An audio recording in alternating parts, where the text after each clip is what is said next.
Tók í dag til sín þriðjungshlut í útgerðarfélaginu Granda sem áður var skráður á fjárfestingafélag Ólafs Ólafssonar. Þetta hluti af samningum þar sem 77 milljarða króna skuld eignarhaldsfélagsins við bankann hefur verið gerð upp.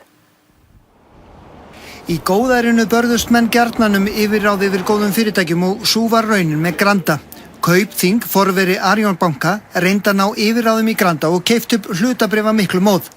Aðal eigendurnir þeir Árni Vilhjálmsson og Kristján Loftsson, oftast kenndur við Hval, snerust þá til varnar og tókst að hindra yfirtökuna. Kaupþing satt þó uppi með þriðjungshlut í Granda sem bankinn mátti ekki eiga nema í skammastund og seldi því Ólafi Ólafssyni í Samskipum. Ólafur var einn af aðal eigendur gamla Kaupþings í gegnum fyrirtæki sín en hryggjarstykkið í veldi Ólafs var eignarhaldsfélagið Kjalar. Félagið hefur verið í viðræðum við Arion banka skuldamál sín frá því skömm eftir hrun en Kjalar skuldaði Arion banka 77 milljarða króna.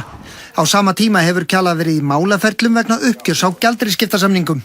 Og það hefur margt fleira gengið á þar sem sömu leikendur í aðalhlutverkum.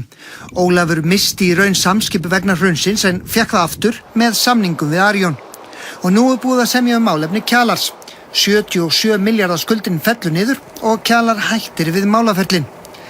Arion banki ætlar að selja Granda hlutin en sérfræðingar sem Fréttastofa hefur rætt við segja að það gæti orðið þrautin þyngri á meðan framtíð kvótakerfisins í uppnámi.